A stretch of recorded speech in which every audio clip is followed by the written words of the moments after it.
Good morning, my fellow monkeys. I mean humans. Gonna just do my thing, wander around, ramble about my garden. My compost pile keeps getting marauded by raccoons. But I get the cool thing about compost piles is that you get volunteers. So that's a couple tomatoes over here and a little tomato plant on the end there. I had some nasturtiums, but I think they got buried. Well, let's see what else is going on. Okra is still hanging in there, but not really producing much anymore. And this big plant here is a Ethiopian kale. It's a variety of spinach. And I got these caterpillars all over. And they're also all over some of the nasturtiums, but not all of them. They're eating a lot, but they're not really destroying everything just yet. I think this is a variety of arugula they're on too. I'm not too worried about them though, because I still have plenty of greens, way more than I can eat by myself. Lots of jalapeno peppers there. There's some beans in the back there. The name is not coming to me at the moment. I think that you have to wear gloves while handling them. If I remember the name, I'll put it in the description. And eggplant's still doing all right. That longevity spinach in the corner there looks beautiful. And not really any caterpillars in this bed. Let's see what else. This bed's kind of just chilling. One nasturtium flower. Oh, I just noticed a tomato in the back over there. Let's see what else.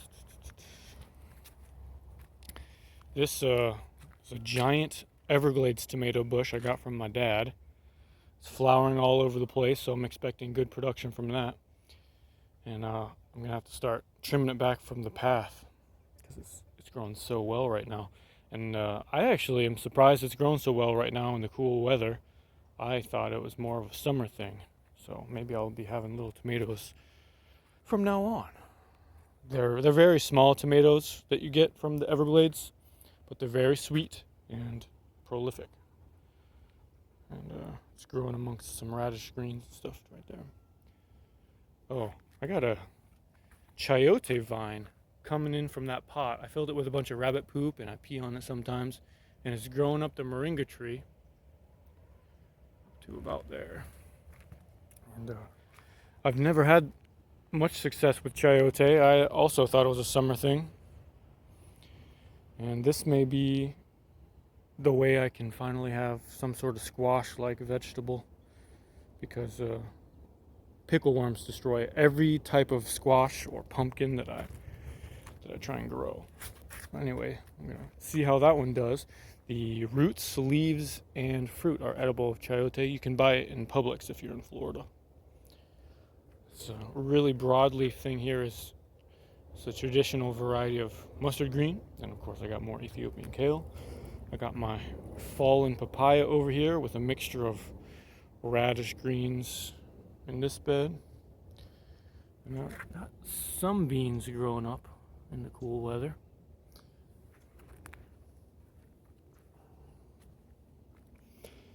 I haven't been gardening as much. I've just been letting what I have planted just grow. Let's see. My sweet potato patch is looking very rough. That's because I'm supposed to harvest it. Just haven't gotten around to it still. Should have harvested it months ago. And then this bed, still doing great. I've harvested a big bowl full of greens here at least once. And this is doing all right over here. Probably needs a little bit more fertility in these two beds, but that's okay because I don't really need it.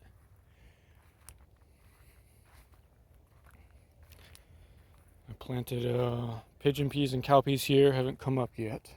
You can probably see the seeds. They are definitely summer type crops, so we shall see how that goes. It's just an experiment because I have so many seeds. You can buy them pretty cheap. And I buried some compost here, but it looks like somebody dug it up. Not compost, I shouldn't say that, I should say kitchen scraps. And I was gonna plant a tree on top there. Oh, looks like my little papaya tree got knocked out of the way. So that sucks. Guess I'll have to bury him deeper or something. Got scavengers coming in my yard. Yeah, I think that's pretty much it. Maybe we'll go look at the animals. Okay, so one of my rabbits had a litter, and I think they're about 2 weeks old now because their eyes are open. Little cute balls of fluffiness. Yep. And there's mommy. She's a very good girl. Yes, she's a very good girl. The rabbits like to eat these Ethiopian kale or whatever they're called. But she's been gorging herself on pellets this morning. And these two guys, after I finish this video, I'm going to give them some greens too. They're ready. They're interested. And I just tossed a big handful, or a big bucket full for the chickens. They've been laying roughly an egg every other day each. And I have one rooster and I believe 7 chickens. So that's roughly way more eggs than I can eat.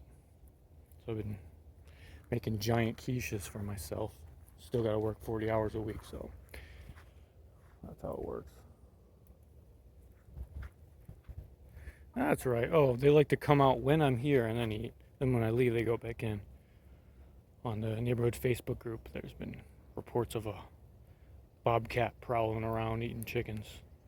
So hopefully I don't lose any more chickens.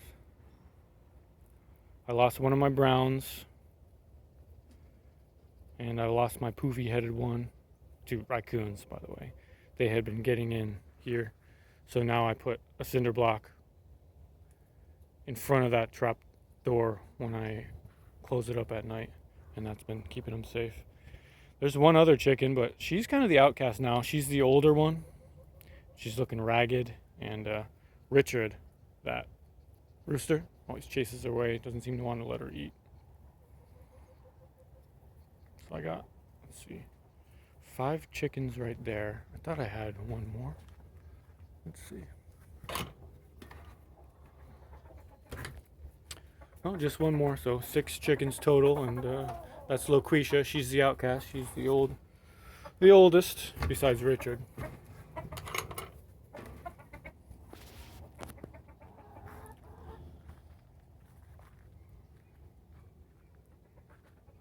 And man, I got this pile of, quote, planting mix delivered many, many months ago, and I had barely used much of it, so I just planted a bunch of Ethiopian spinach and pigeon pea and stuff in there, and it just grew fine. Never water it, never do anything.